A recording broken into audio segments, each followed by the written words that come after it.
नमस्कार दोस्तों, मैं हूं गौरव और आप देख रहे हैं मार्केट रिपोर्ट। आइए बात करते हैं सिल्वर एमसीएक्स की। दोस्तों, अभी आपकी स्क्रीन के सामने ये सिल्वर एमसीएक्स का चार्ट है, जिसमें मैंने 5 मिनट के टाइम फ्रेम को लगाया हुआ है और इसमें जिस तरीके की मूवमेंट लास्ट ट्रेडिंग सेशन में रही और पिछले पूरे हफ्ते हमने जिस तरीके का एक ट्रेडिंग सिनेरियो देखा है, उसे देखते हुए हम ये समझने की कोशिश करेंगे कि आने वाले टाइम में, आने वाले सेशन में वो कौन से प्राइस लेवल हैं जो इसमें सपोर्ट और रेजिस्टेंस का काम करेंगे और उन्हें देखते हुए हमारा आगे का क्या व्यू है। क्या हमें बाइंग करनी चाहिए, सेलिंग करनी चाहिए या थोड़ा सा वेट करना चाहिए किसी भी ट्रेड में एंटर करने से पहले। तो आइए शुरू करते हैं 5 मिनट के टाइम फ्रेम पे सिल्वर एमसीएक्स का चार्ट। दोस्तों, last to last trading session की अगर हम बात करें, मार्केट में एफओएमसी मीटिंग के बाद एक ज़बरदस्त गैप अप ओपनिंग रही थी और मार्केट ने उस ओपनिंग को आगे होल्ड करा था और आगे उस स्ट्रेंथ को कंटिन्यू करा था और जो क्लोजिंग लास्ट ट्रेडिंग प्राइस था वो ऑलमोस्ट डे के टॉप पर रहा था। ठीक है, एक इस तरीके का ट्रेंड। पर जब भी मार्केट में एक मेजर गैप अप ओपनिंग या गैप डाउन ओपनिंग होती है तो मार्केट वहाँ पर थोड़ा एक उस ट्रेंड के अगेंस्ट रिएक्ट करने की थोड़ी सी कोशिश करता है। अगर ये करंट प्राइस होगा और मार्केट मतलब क्लोजिंग प्राइस होगा, मार्केट यहाँ कहीं खुलेगा तो थोड़ी सी करेक्शन आने के चांसेस रहते हैं। इसी तरीके से नीचे ओपन होगा, यहाँ पर आएगा तो यहाँ से भी थोड़ी सी रिकवरी के चांसेस रहते हैं। इन चीज़ों को समझ पाना काफ़ी ज़्यादा मुश्किल हो जाता है उस टाइम कि अब हम क्या करें। क्या मार्केट में ये जो करेक्शन आ रही है डाउन साइड में तो कन्वर्ट नहीं हो जाएगी और मार्केट इस तरीके से नीचे आने लगे, या ये जो अपसाइड है ये ऊपर तो नहीं चला जाएगा मार्केट। इन चीज़ों के लिए हमारे पास जो एक टूल रहता है वो है लेवल्स। ठीक है, उन लेवल्स को अगर हम इग्नोर करते हैं ऐसे में तो वो कहीं ना कहीं हमारी गलती होती है। तो इन चीज़ों को, इन तरीक़ों को हमें समझना होगा कि वो कौन से लेवल्स हैं जो हमारे लिए इम्पोर्टेंट रहते हैं मार्केट में। देखिए, मार्केट किस डायरेक्शन में जा रहा है, अगर आपको कोई लेवल समझ नहीं आ रहा आप जाने दीजिए। अननेसेसरीली किसी भी ट्रेड में एंटर करना, ये एक अपसाइड है। ठीक है, मान लीजिए कि यहाँ पर एक तेज़ी के सिग्नल थे इस प्राइस पर, ये कुछ भी 1000 रुपीज़ का कोई प्राइस है, मार्केट यहाँ से ऊपर चला गया। जब मार्केट यहाँ पर आ गया 2000 पे, लोगों के यहाँ भी यही सवाल होंगे कि क्या लग रहा है। ऑब्वियसली तेज़ी लग रही होगी मार्केट में, अपसाइड हो। अब ये कहाँ तक कंटिन्यू रहेगी ये कहना मुश्किल होता है। मार्केट देखिए खुद ही हमें ये बताता है कि रेजिस्टेंस मिल रहा है या नहीं मिल रहा, सपोर्ट मिल रहा है नहीं मिल रहा। लेवल्स को फाइंड आउट करने की थोड़ी सी हमारी कोशिश रहती है।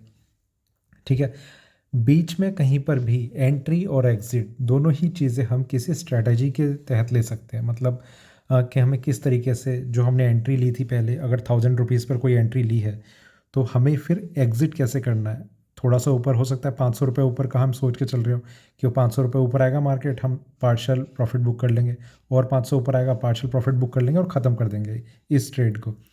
ये हमारा लास्ट ट्रेड नहीं होने वाला है, ये हमारा पहला ट्रेड भी नहीं था।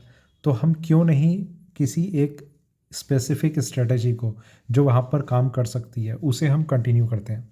ठीक है, तो ये उस तब के लिए मैं ख़ास तौर से डिस्कस कर रहा हूँ, क्योंकि ऐसे टाइम पर जब इतनी गैप अप ओपनिंग होती है या गैप डाउन ओपनिंग, मेरे सामने वाकई में ये क्वेश्चन सही भी है। ये क्वेश्चन आना कि इस पोजीशन पे, इस प्राइस पे मार्केट में हम सेल करें या बाय करें, क्योंकि बाय करते हैं तो मार्केट में करेक्शन के चांसेस भी हैं, सेल करते हैं तो मार्केट में क्योंकि एक स्ट्रेंथ बनी हुई है, तो अगर ये स्ट्रेंथ कंटिन्यू रही तो हमारे फंसने के भी चांसेस हैं। दोनों ही चीज़ें सही हैं। तो ये बिल्कुल सही क्वेश्चन है कि ऐसे टाइम क्या करें कि हमें थोड़ा सा हम ठीक से हैंडल कर सकें इस सिचुएशन को। तो उसमें एक ही तरीका होता है, मार्केट अगर करेक्शन दिखाता है, मान लीजिए ये कोई लेवल है, इसके बाद मार्केट में और करेक्शन आ सकती है, करेक्शन में बाइंग करते चलें, मार्केट में फिर से बाइंग आएगी जिसके चांसेस बने हुए थे ही। ठीक है, ये बाइंग आई और अभी मार्केट जो था वो क्लोज हो गया 64,330 पे। और आगे चलते हैं 15 मिनट के टाइम फ्रेम पे, अभी थोड़ा सा और डिस्कस करेंगे इस चीज़ को। यहाँ पर अगर हम देखें तो मार्केट में एक करेक्शन और करेक्शन, यहाँ भी हम एक प्राइस को डिस्कस कर रहे थे 62,300, इसने अपना जो लो प्राइस टच करा 62,002। ठीक है, यहाँ पर अब हमारा बाइंग का लेवल अगर हम इसके हिसाब से देखें तो 2000 पॉइंट नीचे है। मुझे नहीं पता कि किसी ने 2000 पॉइंट का प्रॉफिट लिया भी होगा या नहीं, पर ये लेवल अच्छा था। ठीक है, ये मैंने कहा था कि यहाँ पर हमें थोड़ा सा एक इनपुट डालना चाहिए। अब एक चीज़ और बताता हूँ, जो ट्रेडर्स क्या गलतियाँ करते हैं अपनी स्ट्रेटजी में। आप अगर 2 मेगा लॉट में ट्रेड कर सकते हैं, ठीक है, वो 2 के 2 लॉट यहाँ पर बाइंग कर लेंगे, ठीक है।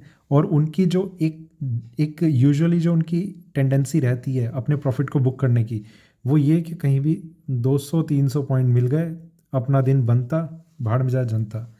यहाँ से मार्केट में एक अपसाइड मूवमेंट अगर आती है, उन्हें थोड़ा सा प्रॉफिट निकल दिखेगा, वो एग्जिट कर जाएंगे, क्योंकि 2 लॉट में वाकई में अगर 200 पॉइंट मिल रहे हो तो 12,000 रुपये का ये प्रॉफिट है, और 12,000 रुपये आपको थोड़ी देर में मिल रहे हैं तो बहुत है। दूसरा हम एक सिनेरियो ले लेते हैं, किसी ने 3 मिनी यहाँ पर एंट्री की है, फंड्स सेम है। 3 मिनी की एंट्री का मतलब है कि यहाँ से अब अगर वो तेज़ी आती है, पहली चीज़ कि वो होल्ड करने की कैपेसिटी ज़्यादा रख रहा है आपसे। अगर यहाँ से मार्केट आपके अगेंस्ट जाता तो जिसने ये 2 लॉट लिए हैं उसे काफ़ी ज़्यादा रिस्क रहता। वो हर 100 पॉइंट पे, 50 पॉइंट पे बहुत ज़्यादा रिस्क को देख रहा होता जैसे जैसे मार्केट डाउन जाता। जिसकी 3 मिनी है वो बहुत ज़्यादा सेफ़ है, वो ये करके सेफ़ है कि अगर मार्केट नीचे आता है और फिर जो नेक्स्ट कहीं पर एवरेज करने का वो सोच रहा है, तो वहाँ पर वो और ज़्यादा ऐड कर सकता है अपनी क्वांटिटी को। 3 के बाद वो 3 और ले सकता है, इसके बाद वो और 3 ले सकता है, ठीक है। तब जाकर कहीं पर, क्योंकि इसमें M2M लॉस भी चल रहा होगा, तब जाकर कहीं पर वो 2 मेगा लॉट के बराबर बनेगा। अब दोस्तों यहाँ पर एक यही चीज़ है जो मैं एक्सप्लेन करने की कोशिश कर रहा हूँ कि जिसके पास 3 मिनी थी, ये तो हमने एक वो सिनेरियो हम कंसिडर कर रहे हैं कि अगर मार्केट नीचे जाता है, मतलब हमारे यहाँ पर बाइंग लेवल है, इसके नीचे जाता रहता है। इसमें जो ज़्यादा सेफ़ है वो वही है जिसने 2 मेगा लॉट की जगह 3 मिनी प्लस की थी, ठीक है। दूसरा सिनेरियो कि मार्केट यहाँ पर है और यहाँ से ऊपर की तरफ टर्न करता है, तो जिसके पास 2 लॉट थे उसने तो यहाँ पर निकल गया। एक और वर्स्ट सिनेरियो समझ लेते हैं जो 3 मिनी वाले के अगेंस्ट रह सकता है। मार्केट यहाँ पर आया, यहाँ से और नीचे चला गया, ठीक है। तो जिसके पास मेगा लॉट थे वो अपने आप को फिर और ज़्यादा सेफ समझता है, कि सेफ समझता है और ज़्यादा कॉन्फिडेंस में भी है कि मैं एग्ज़िट कर चुका हूँ। अब इसलिए 3 मिनी लेना गलत था, क्योंकि मैं अब एग्ज़िट भी कर चुका हूँ और मेरे पास होल्डिंग भी नहीं है, अब मैं फ्री हूँ। वो कहीं ना कहीं नेक्स्ट ट्रेड लेने के लिए, क्योंकि जिसकी ऐसी हैबिट होती है कि वो 200-300 पॉइंट लिए और बाहर निकल गया, वो कहीं ना कहीं अपने आप को बिना ट्रेड के नहीं रख सकता। ये बहुत ज़्यादा श्योर है कि मार्केट में वो बहुत जल्दी एंटर कर लेगा अगर किसी भी प्राइस पे मार्केट आता है। अगर बाद में यहाँ से और नीचे 500 पॉइंट भी नीचे मार्केट मिलता है, वो वहाँ पर अपने 2 लॉट फिर प्लस कर लेगा, और हो सकता है कि फिर मार्केट नीचे चला जाए। तब भी जिसके पास 3 मिनी है वो अपने आप को बहुत ज़्यादा सेफ फील करेगा, और कहीं ना कहीं जो मेगा लॉट वाला है उसका जो लॉस है वो और ज़्यादा बढ़ना शुरू हो जाएगा। तो उस रिस्क को अवॉइड करने के लिए अब एक जो मैं एक और ऑप्शन की बात कर रहा था वो अब डिस्कस करते हैं। यहाँ पर मेगा लॉट वाला निकल गया, मिनी वाला होल्ड रहा, उसने अभी भी शायद होल्ड एग्जिट नहीं करा, उसकी 3 ही मिनी है, ठीक है। अब अगर आप देखेंगे तो किसे ज़्यादा प्रॉफिट हो रहा है वो आपको समझ में आ जाएगा। और 3 मिनी वाला अपनी स्ट्रेटेजी को यहाँ पर भी और आगे तक कंटिन्यू कर सकता है कि ट्रेंड तो नीचे मुझे लग ही नहीं रहा, नीचे आया तो मैं भी और प्लस करने का सोचूंगा। तो ये थोड़ा सा मैं आपको ये समझा रहा हूँ कि क्यों हमारे लिए कम क्वांटिटी ज़्यादा अच्छी रहती है और क्यों ज़्यादा क्वांटिटी ज़्यादा रिस्की रहती है, ठीक है। और आगे चलते हैं 1 घंटे के टाइम फ्रेम पे। यहाँ पर अगर हम देखें तो मार्केट में करेक्शन अपसाइड, और यहाँ पर एक कंसोलिडेशन तो है, पर मार्केट ने बहुत स्ट्रांगली अपने आप को होल्ड किया हुआ है। प्राइसेस अपने आप को उस लेवल के ऊपर बहुत स्ट्रांगली सस्टेन कर चुके हैं जो 64,000 का लेवल हमने डिस्कस किया था इसके ऊपर, ठीक है। मार्केट यहाँ सस्टेन कर रहा है, तो ये एक और इम्पॉर्टेंट साइन है कि मार्केट में अपनी जो स्ट्रेंथ है वो कंटिन्यू है। एक चीज़ और मैं बताता हूँ आपको, हमने जो लास्ट टाइम लेवल्स डिस्कस किए थे एंट्री के लिए, वो था 63,100 से 63,500 के बीच में एक अच्छा प्राइस रह सकता है ख़रीदने के लिए। यहाँ पर ये कुछ एक रेंज है जो हमें बाइंग के लिए मिली, और यही डे का जो लोएस्ट लेवल था लगभग यही था, और यहाँ मार्केट सस्टेन भी नहीं करा, वो सिर्फ बाइंग के लेवल थे, ठीक है। मार्केट ऊपर गया और अभी यहाँ पर होल्ड कर रहा है, और अभी और आगे इसके कंटिन्यू करने के चांसेस काफ़ी ज़्यादा बने हुए हैं। और आगे चलते हैं 4 घंटे के टाइम फ्रेम पे। यहाँ अगर हम देखें तो मार्केट में correction, strong support, upside, correction, support, recovery और 64,330 करंट प्राइस और ऊपर जाने की उम्मीद है। देखते हैं कौन सा लेवल से आगे। एक बार डेली टाइम फ्रेम, यहाँ पर अगर हम देखें तो सिल्वर के प्राइसेस में काफ़ी टाइम से एक करेक्शन कंटिन्यू थी। यहाँ जब मार्केट ने इस प्राइस को ब्रेक करा था तभी ये इंडिकेशन आ चुके थे कि अब मार्केट में ये वाला प्राइस काफ़ी टाइम तक, कई महीनों तक शायद ब्रेक ना हो। ठीक है, और अपसाइड को मार्केट ने कंटिन्यू करा, एक रिकवरी, करेक्शन, मार्केट में अब रिकवरी उस करेक्शन के बाद। तो एक इस तरीके का पैटर्न बन रहा है। ये आप देखेंगे तो ये हेड एंड शोल्डर जैसा पैटर्न है जो अभी मार्केट को ऊपर ले जा सकता है। देखते हैं अभी कितना कामयाब रहता है पैटर्न। और थोड़ा सा आगे वीकली टाइम फ्रेम पे, यहाँ पर अगर हम बात करें तो एक चीज़ जो इम्पोर्टेंट है वो ये कि मार्केट में लोएस्ट प्राइसेस से काफ़ी रिकवरी देखी गई है। इस तरीके की कैंडल का मतलब एक ही होता है कि मार्केट में जो प्राइसेस नीचे के हैं वहाँ पर बायर्स काफ़ी एक्टिव हैं। इसे मैं थोड़ा सा अब दिखाता हूँ आपको। या पॉइंटर देख रहे हैं, यहाँ पर इसका लोएस्ट प्राइस था, मार्केट ने रिकवरी दिखाते हुए यहाँ तक अपनी क्लोजिंग करी है। ये काफ़ी इंपॉर्टेंट साइन है वीकली कैंडल के लिए, क्योंकि मार्केट में नीचे के प्राइसेस से अगर इस तरीके का एक रिकवरी आ रही है तो वो कहीं ना कहीं आने वाले टाइम तक इस प्राइस को मार्केट होल्ड कर सकता है। ठीक है, वापस चलते हैं 1 घंटे के टाइम फ्रेम पे। अब ज़रा हम उन लेवल्स को डिस्कस करते हैं जो हमारे लिए अब इम्पोर्टेंट रह सकते हैं। सबसे पहली चीज़ कि मार्केट में स्ट्रेंथ है, होल्ड हो रखी है, तो कहीं ना कहीं शॉर्ट सेलिंग करना एक गलत डिसीजन रहेगा। ये चीज़ क्लियर होना ही अपने आप में कम से कम हमारा जो लॉस है वो काफ़ी कम हो जाता है। ठीक है, हमें क्या नहीं करना वो भी एक बहुत इंपॉर्टेंट चीज़ है।